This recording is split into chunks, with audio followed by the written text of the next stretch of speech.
La situation politique, sociale de notre pays demeure toujours, comme vous le savez, et mérite toujours d'être examinée. Et l'occasion, c'est toujours à travers cette émission, grande analyse, que nous examinons à chaque fois la situation sociopolitique de notre pays. Et pour aujourd'hui, mesdames et messieurs, je vous salue, je vous dis bonjour et bienvenue à travers cette émission, grande analyse, qui reçoit sur ces plateaux pour vous Djanto Bouloki. Il est coordonnateur de l'ASBEL Grand Massina, mais également auteur du livre La raison espérée à un avenir meilleur pour la République démocratique du Congo. C'est avec lui que nous allons aujourd'hui examiner la situation sociopolitique du pays, mais également parler de l'ASBEL Grand Massina, cette association sans but lucratif qui vibre dans la commune des Massina, qui a l'œil sur la commune des Massina, qui surveille de tout près la situation dans la commune des Massina pour quel intérêt le développement de cette commune, j'espère. Sans plus tarder, je reçois mon invité. Bonjour et bienvenue. Bonjour madame, bonjour à toute votre équipe qui nous reçoit chaleureusement. Merci. J'en profite aussi pour réitérer mes vives félicitations à la fondation, fondation conduite par maître Billy Maloua, qui fournit ses efforts pour contribuer au développement de notre pays d'une manière ou d'une autre. Donc voilà, je suis à vous. Vous êtes à nous, nous sommes là également pour vous et connaître également comment se porte Grand Massina. J'espère que vous allez déjà très bien vous-même. Oui, moi je me porte bien grâce à Dieu. Et je crois que la même grâce fait que Grand Massina aussi se comporte bien, se porte bien. Nous avons été voir le président du conseil municipal de Massina, qui venait à peine d'être élu. Il siège là-bas à Massina déjà, le conseiller communal. Oui, ça fonctionne. Quoique ils ont beaucoup de difficultés, ça tout le monde le sait. Les sièges, ils en ont? Oui, ils en ont. Ils tiennent aussi leur plénière. D'ailleurs, demain, il y aura rentrée parlementaire au niveau du conseil. Ils ont même invité le président de l'Assemblée provinciale, ils ont invité quelques personnalités, des députés. Je suis aussi invité. Alors nous avons été... Et surtout que vous êtes l'œil du Grand Massina. Nous avons été lui présenter nos civilités et on a échangé sur plusieurs questions essentielles liées au problème de la population, préoccupations sociales, tout ça. Nous avons pu donner notre point de vue et notre façon de voir les choses et certains projets. Bon, on verra ce que la vie dira dans les jours qui viennent.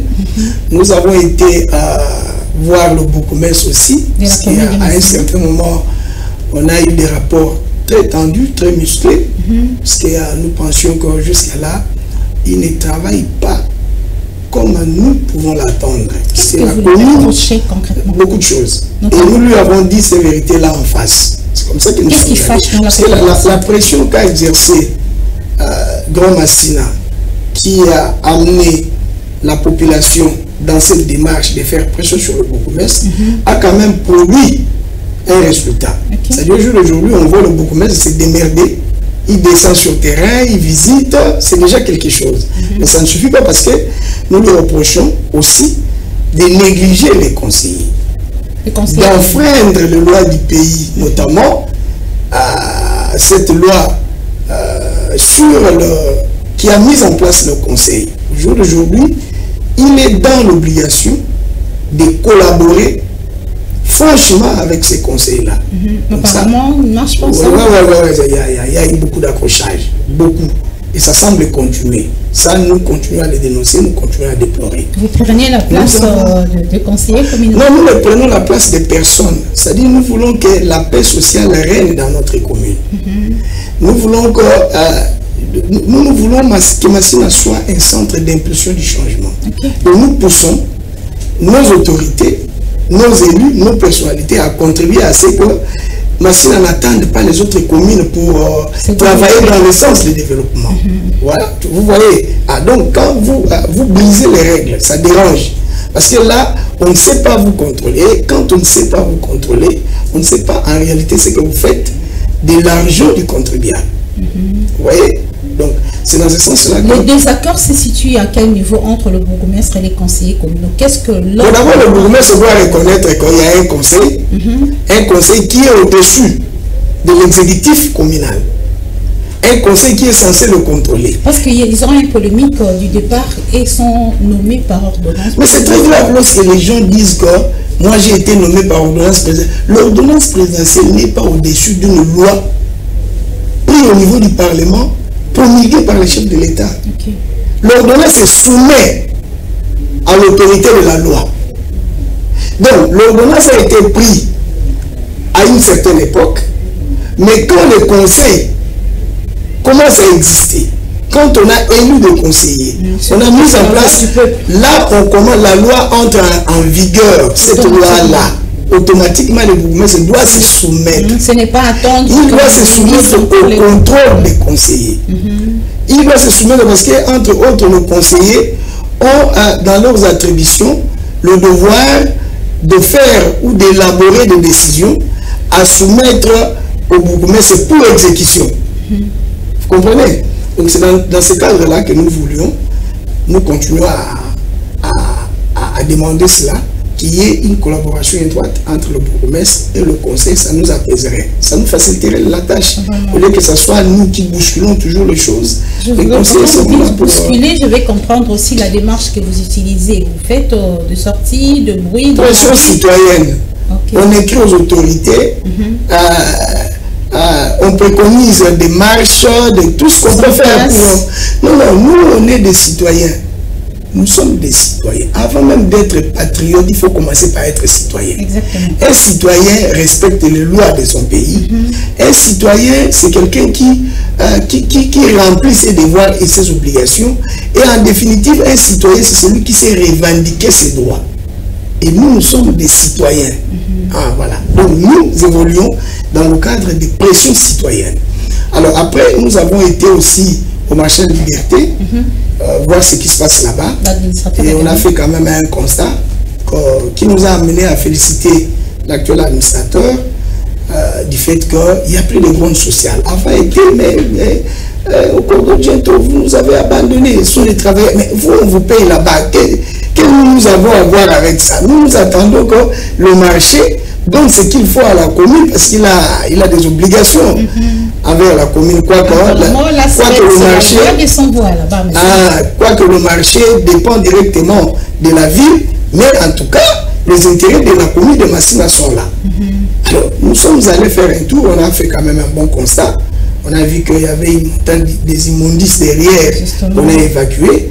On a vu que le monsieur se démerde avec les salaires des travailleurs, il les traite quand même de manière décente.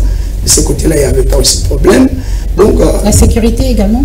La sécurité, oui. D'ailleurs, récemment, il a engagé tous ceux qui travaillaient dans ce cadre-là de la sécurité comme des temporaires.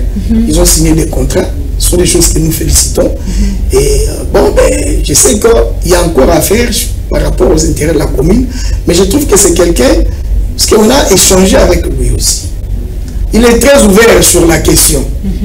Donc si on va déjà remplacer dans un premier temps, qu'on nous laisse ces messieurs, parce que nous avons des choses à faire avec lui. Il y a aussi des problèmes qui surgissent dans le marché de la liberté, des incendies, ces problèmes. Oui, mais maintenant ça va, parce que même l'incendie qu'il y a eu dernièrement. Avec lui? Non, il était là, mais il a réhabilité ces pavillons-là, le pavillon 20, avec des fonds propres. Il y a des problèmes d'électricité qui causent toujours ces incendies. Oui, l'électricité, oui, je crois qu'il y a quelque chose qui a été fait à ce niveau-là, mais bon, ces incendies-là, nous l'avons dit autrefois. Oui. Peut-être ce n'est pas accidentel. Peut-être ce n'est pas accidentel, mais nous avons constaté qu'on a eu à réhabiliter ces pavillons avec les fonds propres du marché. Okay. Et bon, il y a des choses qui se font. Nous continuons à réclamer notre droit pour construire l'amour des social de la liberté. C'est comme ça que nous voulons qu'il soit là. Parce que lui s'est montré déjà ouvert. Nous sommes en pourparlers. Flexible avec Massina peut en bénéficier. Alors, à part cela, nous avons aussi été voir le président de l'Assemblée provinciale dans le cadre de nos activités de Grand Massina. Nous avons eu échange avec lui en lui rappelant que nous avons en son temps écrit à l'honorable Godin Pouy, qui est aujourd'hui député national, pour qu'on nous fasse cette route que nous avons à dénommé boulevard Fachi. Ça va du boulevard. Vous voyez le rail est en train d'être réhabilité, mais nous craignons, parce que la manière de faire les choses là-bas, de réhabiliter ces rails-là, les chemins de fer, nous fait craindre des déraillements. Qu'est-ce qui ne va pas? La façon de le faire. Hein? C'est du bric-à-brac. C'est du bric-à-brac. C'est du bric-à-brac. C'est quelque chose qu'on doit, pour nous, qui voyons un peu plus loin, on ne doit pas réhabiliter de cette façon-là. On doit nous construire une route qui partira de l'aéroport, donc de Sifoko, qui peut pénétrer au niveau de l'aéroport, et là on paiera pour passer par l'aéroport. Donc Kulumba, ça continue à être construit. Donc encore une autre avenue après. Voilà, l'avenue du rail, nous l'avons déjà dit. Boulevard Fachi. Boulevard Fachi, l'avenue du rail. Donc au niveau de Sifoko, jusqu'à atteindre par cette route, hein, l'avenue du rail, je parle, jusqu'à atteindre poids lourd. C'est une bonne chose. Ça va désenclaver le coin, etc. On peut aussi ces problèmes d'embouteillage. Toujours. Moi, je ne pense pas que réhabiliter le train réglera le problème des embouteillages. Je n'ai jamais cru à ça. Mais construire une route pour régler ces problèmes. Encore que c'est un problème qu'il faut d'abord travailler au niveau de la tête. Voilà. Donc, nous avons été chez le président de l'Assemblée provinciale, honorable Lévi Mbouta, on en a parlé, et nous avons aussi abordé la question de l'implication de la population dans tout ce qu'ils font. Il y a possibilité, nous avons proposé quelque chose dans ce sens-là, il y a possibilité de mettre en place une stratégie qui fera que la population ou les citoyens accompagnent les institutions provinciales. On a trouvé cela intéressant. Peut-être dans les jours à venir, nous aurons à aborder la question et voir comment avancer dans ce sens-là. Parce que lorsque vous ne savez pas, ou vous ne créez pas une sorte de complicité entre gouvernants et gouvernés, dites-vous que non. Donc, ça va créer ce pays ne changera pas tant que le gouvernant ne comprendra pas qu'il a besoin de la compréhension de la population pour avancer.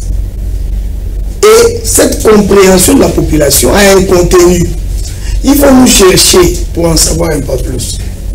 Il faut chercher l'aspect Grand Massina. C'est une leçon pour la commune de Massina et aussi d'autres communes aussi peuvent... Non, mais nous, c'est ce que nous disons. Si notre action visait directement toute la République démocratique du Congo, on aurait buté à un grand problème. Déjà au niveau de Massina, une commune, nous avons des sérieux problèmes de moyens. Bon, aller au niveau de Kinshasa, c'est comme ça nous travaillons dans le sens de réveiller d'abord ou d'éveiller les consciences des citoyens congolais habitant Massina pour que Massina serve de centre d'impulsion du changement. Massina, quand je dis Massina, je vois Tchang. Et puis nous allons nous relancer vers Kinshasa, c'est comme cela. Nous allons parler ici du programme Sungamboka que je viens. On va y arriver. Je veux d'abord qu'on reste, on va faire une petite évaluation. Vous avez rencontré le bourgmestre, les conseillers communaux, le président de l'Assemblée provinciale. Toutes ces démarches sont entreprises par l'ASBEL Massina, Grand Massina, pardon. Comment vous évaluez les résultats? Est-ce bon ou mauvais? Assez bon? Comment? Bon, à notre niveau, nous avons fait notre part. Nous avons fait notre part en tant que citoyens. Maintenant, nous attendons les feedbacks.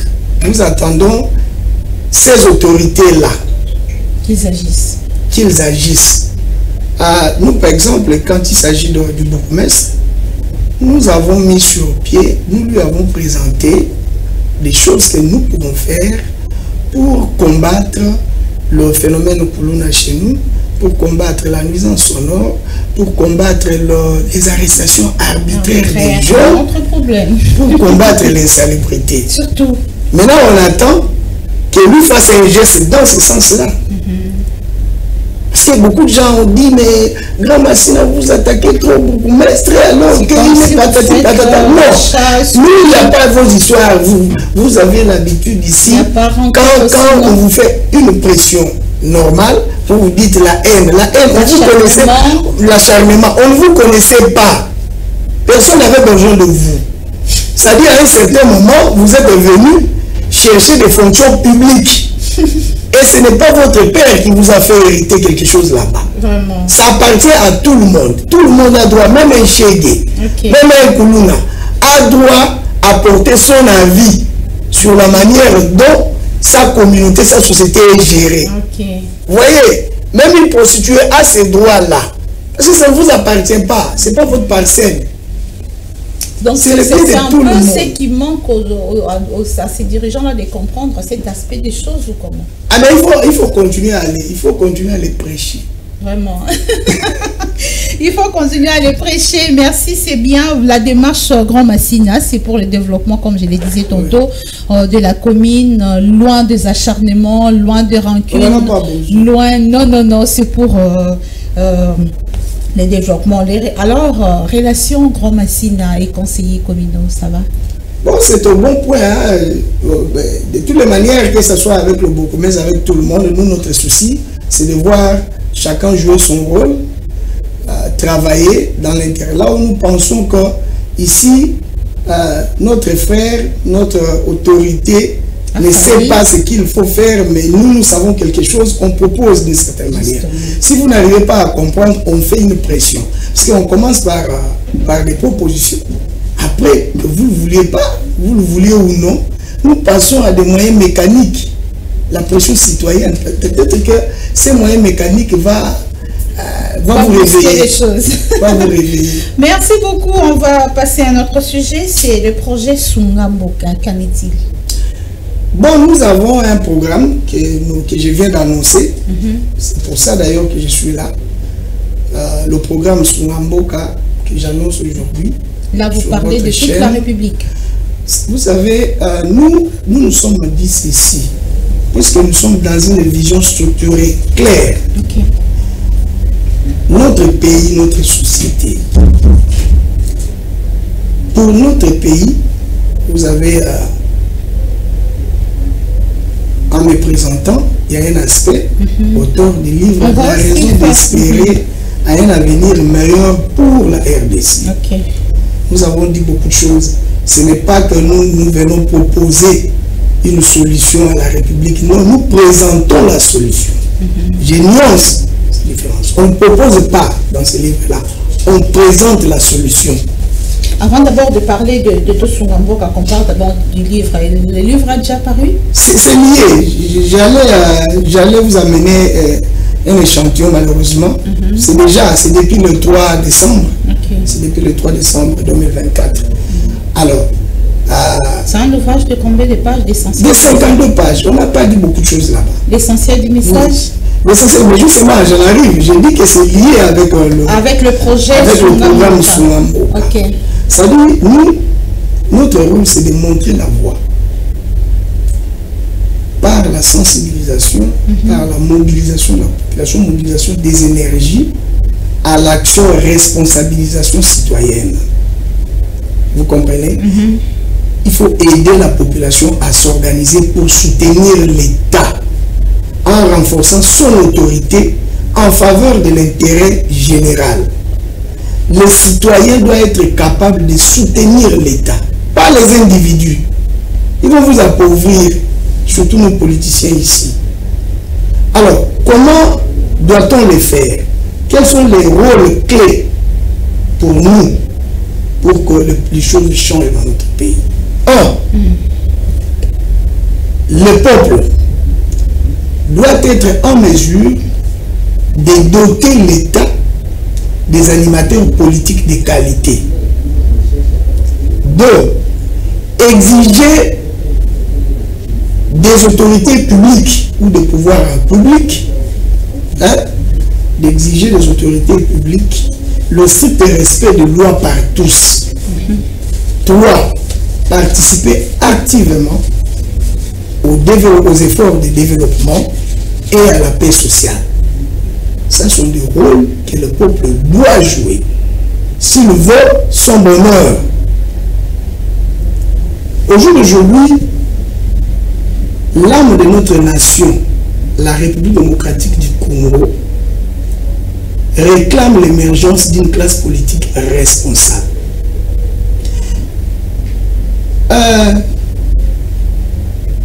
Cette classe-là doit être capable de rendre le pouvoir au peuple. Je l'ai dit avant. Si nous sommes dans cette situation, depuis 60, l'homme politique congolais ne veut pas rendre le pouvoir au peuple. Qu'est-ce que vous dites par Il a confisqué le pouvoir après l'indépendance. Qu'est-ce que vous sous-entendez par rendre le pouvoir au peuple? Rendre le pouvoir au peuple, c'est-à-dire, par exemple, je risque de donner tout. Mais c'est important. D'abord, nous avons besoin de rationaliser les processus de traitement et de publication des résultats des élections. C'est ça rendre le pouvoir au peuple. Parce qu'à ce moment-là, il y aura une véritable légitimité. Ça va conférer une véritable légitimité, gage de la justice sociale. C'est important. Parce que nous, Congolais, nous semblons être trop matériels. Nous n'élevons pas à la dimension voulue de compréhension des choses. La conscience. Le moment est venu de construire cette conscience nationale. Parce que, au fait, la conscience nationale, c'est la fondation sur laquelle bâtir un Congo, je dirais, prospère d'abord pour être puissant. Parce que notre pays a vocation d'être une puissance. Notre pays est né de puissance. Les 14 pays-là du monde se sont réunis, conférence de Berlin en 1885, c'était des puissances. Ils ont partagé l'Afrique, mais pour le Congo, le bassin du fleuve Congo, actuellement la RDC, ils se sont dit non, là-bas, on n'a pas à se partager, il faut que ça reste comme ça. Chacun de nous sera dans le jeu. Et je vous étonnerai que dans ces pays-là, il y avait aussi la Turquie, il y avait aussi la Russie. Vous comprenez?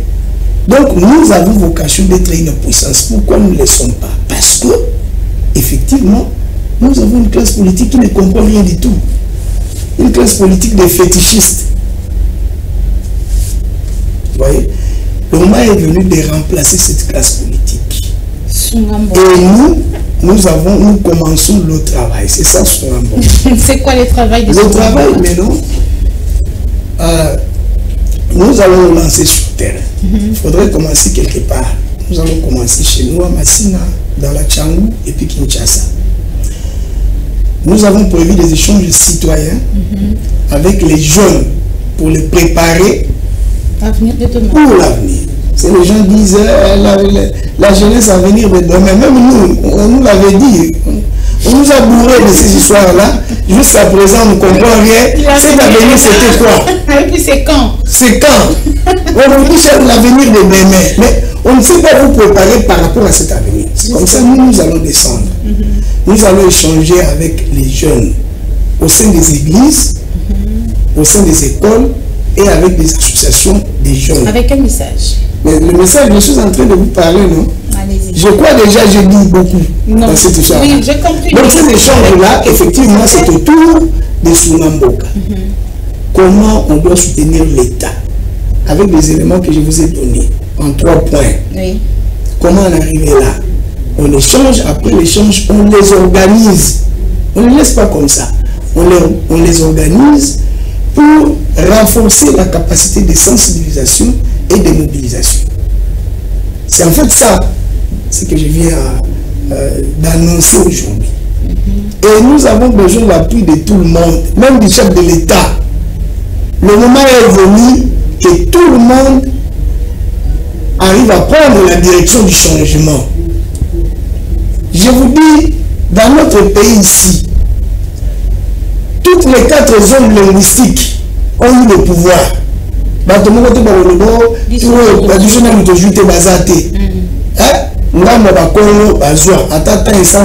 C'est pas notre affaire. Ngambu ya bangala baye bazui bawumela nango. Ngambu ya baswahili bazui basala nango pe tambasali. Le pe ngambu balu ba pe bazui, c'est le Congo. Yango ça la beauté à Congo. Et l'heure est venue que le pouvoir du peuple intervienne. Au pouvoir de son nom, c'est pour le pouvoir et à peuple. Et l'heure est venue. Je lance un message aux autorités du pays. Nous ne chercherons personne. Mais tout celui qui pense qu'il peut participer, contribuer Pour soutenir. Pour l'avenir de tout le monde. Vous avez la chance de juger déjà un bon enfant.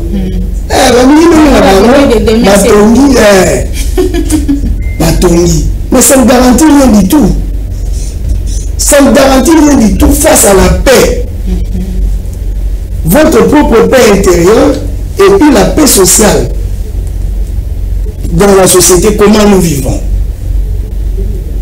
Autour de vous, les gens vivent comment? Vous êtes sûr que vous êtes vraiment en sécurité? Parce que le pouvoir politique n'est pas éternel. Vraiment. La sensibilisation sur le programme Sungamboka a déjà commencé ou vous attendez encore le moyen? Non, mais j'ai dit, je viens l'annoncer. Nous allons comme d'habitude nous débrouiller. Évidemment, il y a des aînés, il y a des personnalités de notre coin qui ont compris que nous méritons quand même un soutien. Oui. Je cite par exemple mes aînés, grand frère Christophe Mokano par exemple, grand frère Lidéric Boloko, je cite même le docteur Eddy Makengo, mon grand frère Martin Palata. Il y a des gens comme ça qui nous soutiennent, certains élus aussi, qui parfois, je cite honorable Kiki Kikunda, Roland, honorable Raphaël Kebongo, parfois ils nous sont la même. Ils sont juste là, ils sont de Massina. Okay. Mais bon, ce qui est vrai, c'est que nous devons travailler pour plus de moyens, parce qu'on doit se déployer. Il faudrait former des équipes et déployer ces équipes-là. Vous voyez, déployer ces équipes-là. Moi, je sais comment nous allons changer, faire émerger une classe politique responsable. Nous y avons travaillé. Nous ne voulons pas réfléchir comme tout le monde. Ce pays regorge des intelligences. On a un problème sérieux de connaissance, de conscience. On a un problème sérieux de vision.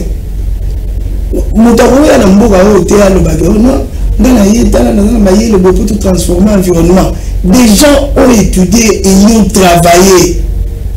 Et il y a des archives, il y a des documents par rapport à tout ça. On n'en a pas besoin. Aujourd'hui, notre nation a besoin d'une vision structurée claire. Par où nous allons commencer? Parce qu'on a tout tenté. La RDC, notre pays, notre riche pays, a tout ce qu'il faut pour se développer, sauf l'essentiel. Une vision claire, structurée. Vous êtes vraiment déterminé, selon vous, quel sera un élément qui peut vous apporter l'échec à votre programme? Bon, moi, je ne crois pas à cette histoire. De toute façon, nous continuons à faire ce que nous pouvons. Échec, bon, peut-être l'échec va nous... vous savez comment les autres se développent. C'est-à-dire, vous élaborez un objectif, vous commencez à travailler par rapport à cet objectif. Chemin faisant, vous rencontrerez des problèmes, il y aura des fautes, il y aura des erreurs, vous corrigez, vous continuez à avancer. Donc il faut se déterminer. Ici, dans ce pays, on recommence toujours à zéro. On recommence toujours à zéro. Oh, vous n'avez pas de notion de temps. Vous pensez que nous existons pour des bons? Vraiment. Non. L'avenir des derniers arrivera quand? Non, c'est ça le problème. Donc nous, on ne voit pas l'échec, mais nous savons que c'est un travail humain. Il y aura ceux qui ça va rencontrer des difficultés. À nous de trouver, de creuser et trouver le moyen de contourner ces difficultés-là. Vraiment, merci beaucoup. Nous tendons déjà vers la fin. On va parler du livre. Est-ce qu'il est sur le marché? Vous avez distribué? Comment trouver pour avoir un peu le message, pour propager ces messages essentiels qui se trouvent dans l'ouvrage? Bon, j'ai travaillé en partenariat avec une structure de l'Allemagne qui s'occupe de la commercialisation, distribution. Celui qui veut en avoir n'a qu'à faire sa commande là-bas. Peut-être moi, je peux donner un lien, je l'ai donné à plusieurs personnes. Moi-même, j'avais commandé une partie que j'ai remis à certaines personnes. D'ailleurs, le président, Maître Billy Maloua, est dédié dans ce livre-là. Je devrais lui amener sa copie. J'aurai peut-être l'occasion à ce moment-là de nous lire. Sinon, à l'intérieur, comme je dis, nous avons présenté la solution pour notre nation. C'est notre part sous le soleil. Donc là, ça ne peut pas rater. Et on ne se limite pas à dire, à parler.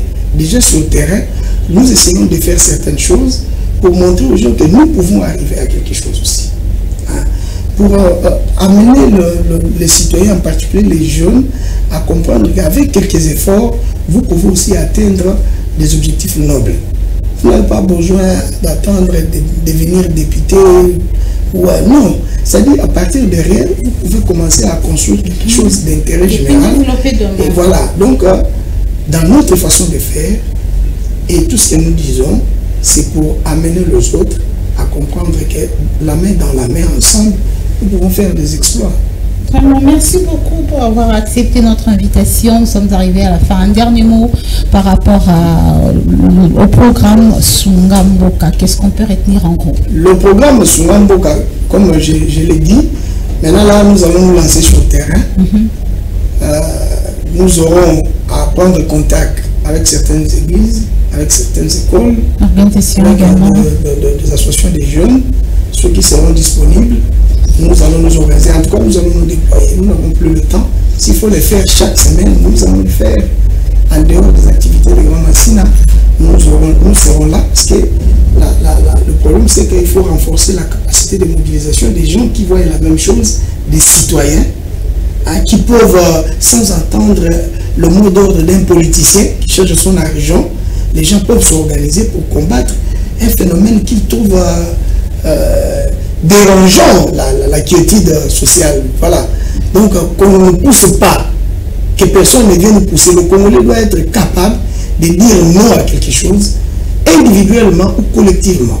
Vous dites non, ça, nous refusons cette manière, cette méchante manière de nous diriger. Par exemple, chez nous, nous avons dit assez beaucoup, mais c'est moi, vous, apparemment, vous ne comprenez pas ce que vous faites. Donc nous ne voulons pas que vous nous dirigez comme ça, parce que ça donne l'impression que vous ne nous respectez pas. Il faut nous respecter. Et heureusement, il a compris quoi dans le retard, il a commencé à nous respecter. Malheureusement,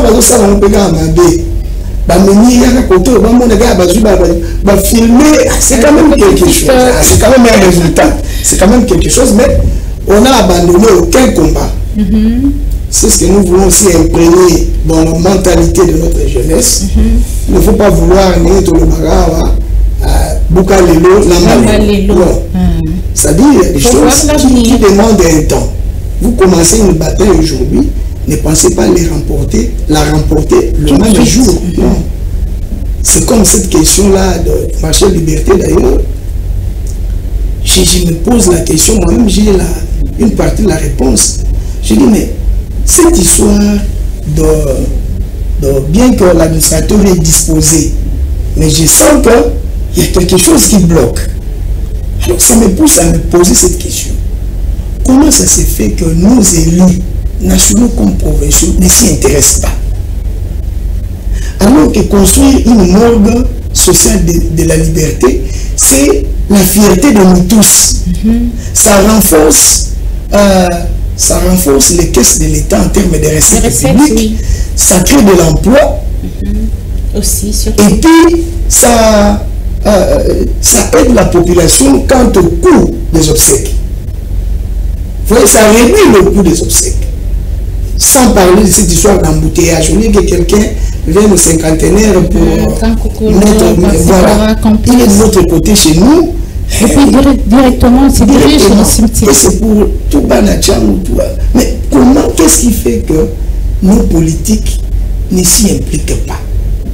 Je me dis, bon, certainement ils doivent avoir des intérêts derrière ces marchés-là.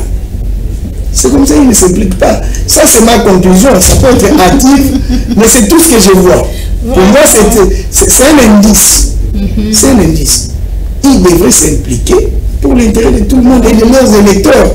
Surtout les électeurs. Nous qui n'avons pas d'électeurs, nous sommes calmes, mais on n'a pas de travail, on n'a pas d'aller au boulot. Voilà. Donc vous voyez, c'est en fait tout ça qui constitue le programme Sungamboka. Ce sont des choses que nous aurons à échanger avec la jeunesse, avec les jeunes, pour leur faire comprendre que vous voulez cet avenir meilleur, commencez à travailler aujourd'hui.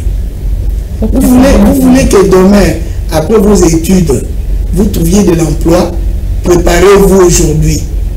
n'attendez personne, non, c'est l'option d'emploi, non. Votre contribution aujourd'hui, votre participation aux efforts de développement aujourd'hui, fera en sorte que vous ayez demain des dirigeants consensueux qui savent que nous avons des gens qui doivent travailler. À qui on doit créer des emplois. Qui doivent travailler. S'ils ne travaillent pas, nous aurons aussi du mal pour travailler. Vraiment. Ça en fait. Merci beaucoup, c'était un plaisir de vous recevoir sur ce plateau. J'en suis très ravi. J'en suis très ravi. Dieu aidant, nous serons toujours là. Vraiment. Nous continuerons. Je crois que dès que nous serons sur le terrain, avec nous ne manquerons pas à faire signe, peut-être à venir nous allons vous accompagner. Évaluer ensemble ce que nous sommes en train de faire sur le terrain. Merci beaucoup, nous sommes disposés à vous accompagner et courage, vous êtes déjà déterminés. Je continue à vous encourager également à aller de l'avant pour qu'on quitte ces discours de tous les jours. Moko, Missa, les actes ici, on ne s'est pas préparé en tant que jeune.